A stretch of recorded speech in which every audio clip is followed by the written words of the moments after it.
बच्चों का पहला शब्द है हिंदी, माँ के प्रेम की छाया है हिंदी, पिता का प्यार है हिंदी, ममता का आंचल है हिंदी, हिंदुस्तान की आवाज़ है हिंदी, हर दिल की धड़कन है हिंदी। यदि मैं यह कहूँ तो इसमें तनिक भी अतिशयोक्ति नहीं होगी। हिंदी भाषा भाषा नहीं, भावों की अभिव्यक्ति है। हिंदी हिंदुस्तान को बांधती है। कभी गांधी जी ने इसे जनमानस कहा था, तो इसी हिंदी की खड़ी बोली को अमीर खुसरो ने भावनाओं को प्रस्तुत करने का माध्यम माना। लेकिन यह किसी दुर्भाग्य से कम नहीं कि जिस हिंदी को हजारों लेखकों, साहित्यकारों, कवियों ने अपनी कर्मभूमि बनाया, जिसे देश की आज़ादी के समय स्वतंत्रता की अलग जगाने वाली आवाज़ मानी गई, उसी भाषा को आज अपने ही देश में राष्ट्रभाषा का स्थान पाने के लिए संघर्ष करना पड़ रहा है। देश के संविधान में राष्ट्रभाषा नहीं बल्कि हिंदी को राजभाषा की उपाधि दी गई और उसी से हम भारतीयों तथा हिंदी भाषा भाषी लोगों को संतोष करना पड़ा। कुछ तथाकथित राष्ट्रवादियों की वजह से वह हिंदी को आज उसका वह सम्मान नहीं मिल सका जिसकी वह अधिकारिणी थी।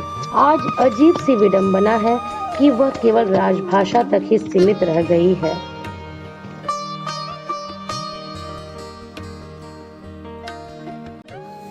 नमस्कार, आप सभी को हिंदी दिवस की ढेर सारी शुभकामनाएं। आज मैं इस शुभ अवसर पर आपके समक्ष कुछ पंक्तियां प्रस्तुत करना चाहती हूँ। आशा है आपको पसंद आएंगी।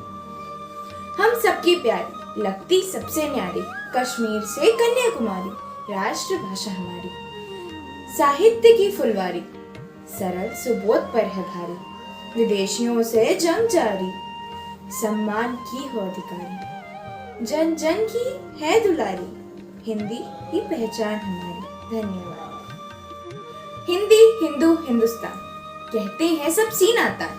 पल भर के लिए जरा सोचे इंसान, रख पाते हैं हम इसका कितना ध्यान। सिर्फ 14 सितंबर को ही करते हैं हम अपनी राष्ट्रभाषा का सम्मान।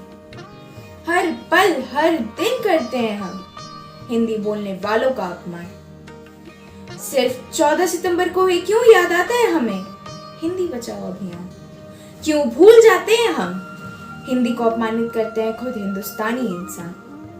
14 सितंबर को ही क्यों हिंदी में भाषण देते हैं नेता महान। क्यों समझते हैं हम हिंदी बोलने पर अपना अपमान।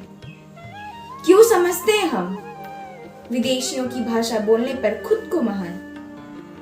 भूल गए इन्हीं विदेशियों ने हमें बनाया था वर्षों पहले अपना गुलाम। आज उन्हीं की भाषा को करते हैं हम शत शत प्रणाम।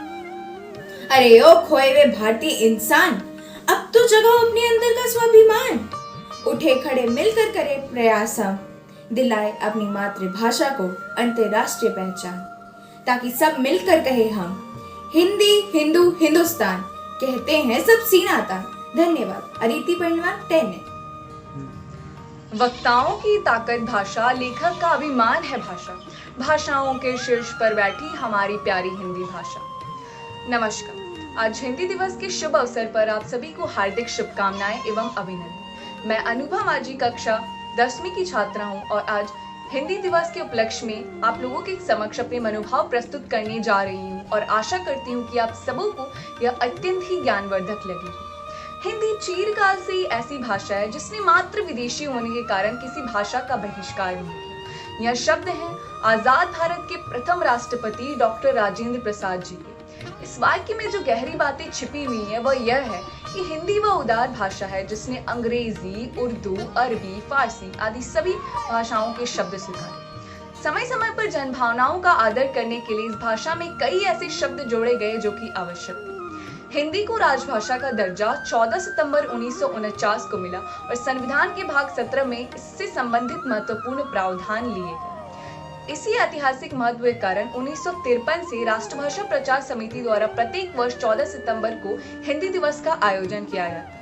साल 1947 में जब हमारा देश अंग्रेजों की हुकूमत से आजाद हुआ था तो उनके सामने भाषा को लेकर सबसे बड़ा सवाल था, क्योंकि सैकड़ों भाषाएं एवं बोलियां बोली जाती थी। ऐसे में कौन सी राष्ट्रभाषा के रूप में चुनी जाए यह कहना काफी अहम मुद्दा था।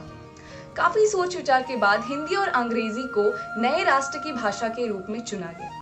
विदित हो कि 26 जनवरी 1950 में जब हमारा संविधान लागू हुआ था तो इसमें देवनागरी में लिखी जाने वाली हिंदी सहित 14 भाषाओं को 8वीं सूची में आधिकारिक भाषा के रूप में रखा गया था। संविधान के मुताबिक 26 जनवरी 1965 में हिंदी को अंग्रेजी के स्थान पर आधिकारिक भाषा बनना था और हिंदी में ही विभिन्न राज्यों को आपस में और केंद्र के साथ संवाद करना था। ऐसा आसानी से हो सके इसीलिए संविधान में 1955 और 1960 में राष्ट्रभाषा आयोगों की स्थापना की जाने की बात भी कही गई थी। लेकिन दक्षिण भारत के राज्यों में रहने वालों को यह डर था कि हिंदी के लागू हो जाने से वे उत्तर भारत के मुकाबले विभिन्न क्षेत्रों में कमजोर हो जाएंगे। हिंदी को लागू करने और न करने के आंदोलनों के बीच वर्ष 1963 में राजभाषा कानून पारित किया गया, जिसने अंग्रेजी को राजभाषा के रूप में इस्तेमाल न करने की पाबंदी को खत्म कर दिया। आज देखा जाए तो कश्मीर से लेकर कन्याकुमारी तक हिंदी भाषा लोगों को आपस में बांधे रखा है। लोगों के कण कण में हिंदी भाषा विद्यमान है। भारत के लगभग 70% लोग हिंदी भाषा का प्रयोग करते हैं। राजेंद्र सिंह, हरिप्रसाद द्विवेदी, काका कालेलकर और मैथिली शरण गुप्त जैसे लोगों ने हिंदी को आधिकारिक भाषा बनाए जाने के पक्ष में कड़ी पैरवी की। इतिहासकारों का तो मानना है कि हिंदी विद्वानों द्वारा अपनी साहित्यिक कृतियों में प्रयोग की जाने वाली प्रमुख भाषा है। हिंदी भाषा की इतनी सारी विशेषताएं एवं उपलब्धियां होने के बावजूद भी आज के आधुनिक युग में लोग हिंदी भाषा का प्रयोग बहुत ही कम करते हैं। धीरे धीरे हिंदी भाषा का प्रयोग खत्म होते जा रहा है। आज के आधुनिक लोग पश्चिमी सभ्यता से काफी प्रभावित हुए। ऐसे में हिंदी लोगों को उनकी जड़ों से जोड़े रखने का काम करता है और लोगों को उनकी मूल संस्कृति की याद दिलाता है। अतः अंत में मैं यह 2 पंक्तियां कहना चाहूंगी कि हिंदी भाषा नहीं भावों की अभिव्यक्ति है। हिंदी भाषा नहीं भावों की अभिव्यक्ति है। यह मातृभूमि पर मर मिटने की भक्ति है। धन्यवाद। हिंदी ने ही किया हिंद का उत्थान, हिंदी का सम्मान है देश का सम्मान, हिंदी में ही छिपी गहन राष्ट्र चिंतन, नैतिकता, संस्कार और सद्भावनन, मानवता, शौर्य, धैर्य, नव स्नेह, उत्कर्ष, युवा प्रेरक, युव नायक की वाणी का आदर्श। हिंदी है हमारी राष्ट्रभाषा व ज्ञान की रानी।